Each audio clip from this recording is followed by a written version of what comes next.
nome do Pai, e do Filho, e do Espírito Santo. Amém.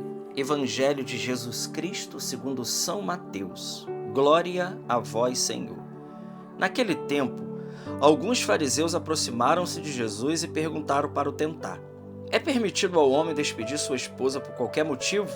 Jesus respondeu: nunca lestes que o Criador, desde o início, os fez homem e mulher? E disse: por isso o homem deixará pai e mãe e se unirá à sua mulher, e os dois serão uma só carne. De modo que eles já não são dois, mas uma só carne. Portanto, o que Deus uniu, o homem não separe. Os fariseus perguntaram então como é que Moisés mandou dar certidão de divórcio e despedir a mulher.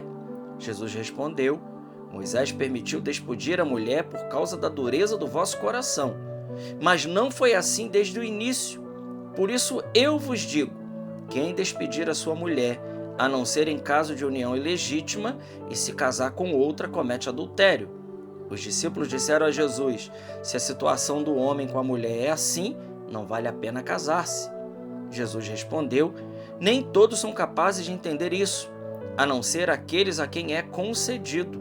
Com efeito, existem homens incapazes para o casamento, porque nasceram assim, outros porque os homens assim os fizeram, outros ainda se fizeram incapazes disso por causa do reino dos céus.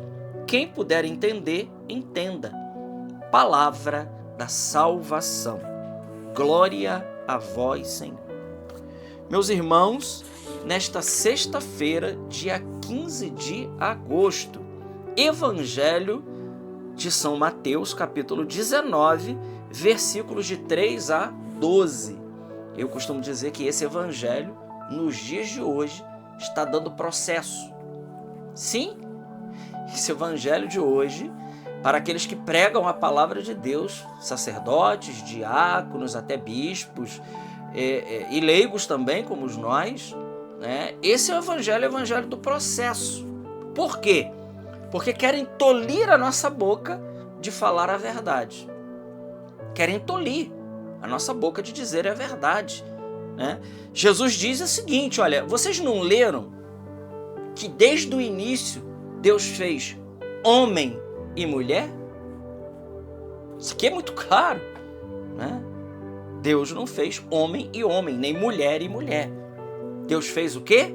Homem e mulher. Vamos repetir mais uma vez? Não lestes que desde o início Deus fez homem e mulher, e disse, é Deus falando, por isso o homem deixará pai e mãe e se unirá à sua mulher, e os dois serão uma só carne. Meus irmãos, essa aqui é a família sonhada e querida por Deus. Essa aqui. Qualquer outra coisa será um simulacro. E a gente sabe bem, né, que, como São Paulo nos ensina, que o demônio, ele se transveste em anjo de luz. Ele se disfarça em anjo de luz, mas ele continua sendo trevas. Daí você tire suas conclusões aí. Né? Daí você tire suas conclusões. Por quê? Porque essa aqui é a família que Deus pensou. Marido, mulher e filhos. Essa é a família sonhada por Deus. E veja, eu só estou aqui reproduzindo aquilo que está na palavra de Deus muito claro para cada um de nós. Mas continuam, porque a discussão aqui a respeito disso é se o homem pode repudiar a sua mulher, se o homem pode se separar da sua mulher. Jesus responde: de modo que eles já são dois e não um. Portanto, o que Deus uniu, o homem não separe. E aqui eu preciso explicar algo, dizer algo, né? O que pode separar um casal casado em santo matrimônio? Nada, somente a morte. É a palavra de Deus. Ninguém separe aquilo que Deus uniu. Agora, precisamos dizer algo aqui, né? Às vezes, é permitido por questões graves de que eles estejam separados, os corpos estejam separados, eles estejam separados de presença, mas isso não quer dizer que o vínculo se desfaça. Há casos, né? Por exemplo, casos extremados de risco de morte, de que uma pessoa é drogada e todo dia ameaça matar a esposa ou vice-versa. Então, é evidente que o bem maior aqui é a vida. Então, a convivência ali na mesma casa já não é mais possível. Então, a separação dos corpos, né, tranquilo, se não é possível por causa de questão de um bem maior que é a vida. Agora, o vínculo. E aqui tem um outro detalhe ainda, um outro problema, né? O vínculo, se aquele casamento ele foi verdadeiro, e aqui atenção, tá? A igreja ela não anula casamento, como algumas pessoas pensam. Ah não, meu casamento foi anulado. Não, a igreja não anula casamento. A igreja declara aquele casamento nulo. É outra coisa. Cuidado com as palavras, porque a carga semântica, ela tem muito a nos falar. Um ponto fora do contexto vira pretexto para a gente dizer o que a gente quer, né? Então a igreja não anula casamento. Se aquele casamento foi de verdade, se aquele casamento aconteceu, e aqui não vou entrar na questão canônica, né? No consentimento, na forma canônica e nos impedimentos dirimentes, que o casamento ele gira em torno desse tripé, né? Se houve falha de consentimento ou falha de forma canônica ou algum impedimento dirimente, dos 12 impedimentos dirimentes, então esse casamento ele não aconteceu. Ah, mas teve festa, entrou de noiva, disseram as palavras, mas aquilo ali foi um simulacro, aquilo ali não houve casamento, não houve legitimação, não houve casamento de verdade. Aí é outra coisa.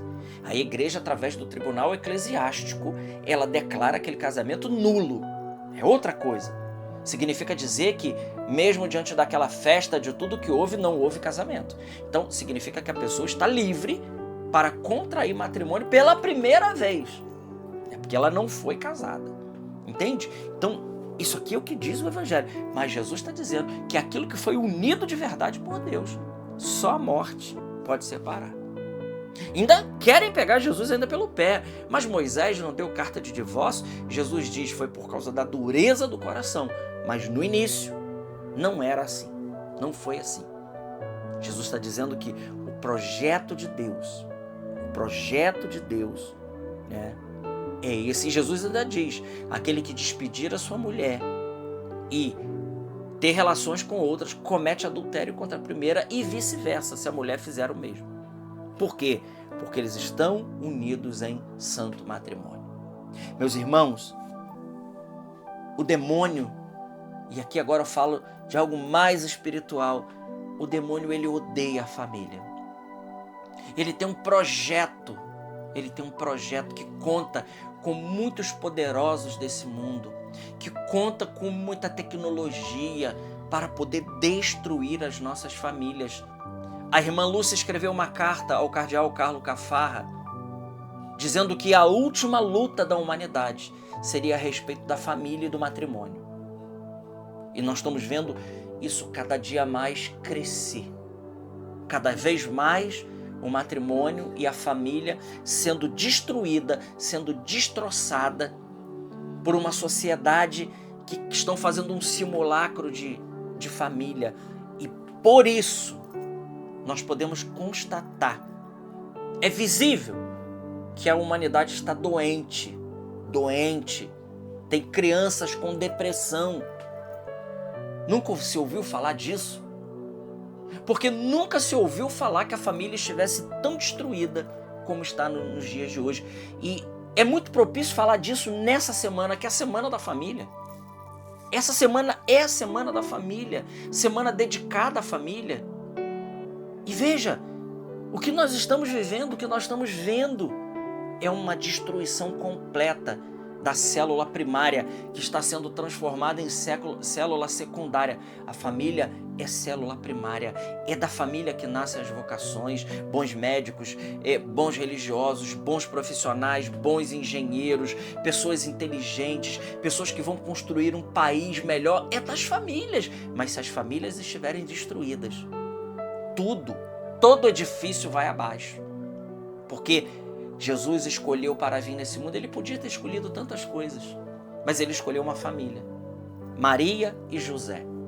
Ele veio no seio dessa família para mostrar para mim e para você, querido irmão, querida irmã, que a família, ela é importante e que ela é, depois de Deus, o bem mais precioso que ele nos dá aqui nesse mundo. Por isso eu digo, que nós precisamos, e antes de qualquer missão, eu sou um evangelizador, um missionário, mas antes de qualquer missão, a minha missão primeira é a minha família. Essa é a minha missão primária, Depois que aqui na minha família eu estou resolvido, aí sim eu posso fazer outras coisas, mas a minha família vem sempre em primeiro lugar. Então invista na sua família. Gaste tempo com a sua família, gaste tempo com seus filhos, gaste tempo com a esposa, gaste tempo com os netos, gaste tempo com aquilo que vale a pena gastar tempo. Porque o tempo passa e o inimigo de Deus, ele está querendo destruir as famílias. Mas nós, com a força do Evangelho, com a força do Espírito Santo, nós vamos anunciar que a família ela está viva. Ela está viva. Eu conheço muitas famílias que estão buscando a santidade. Muitas. E nós aqui precisamos anunciar boas notícias.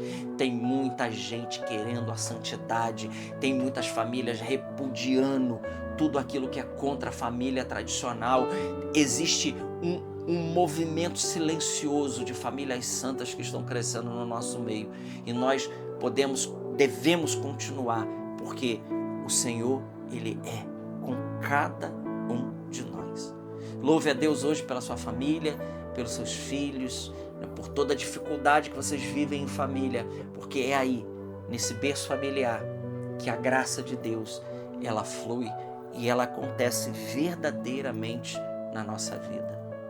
Glória ao Pai, ao Filho e ao Espírito Santo, como era no princípio, agora e sempre. Amém. Sagrada Família, rogai por nós.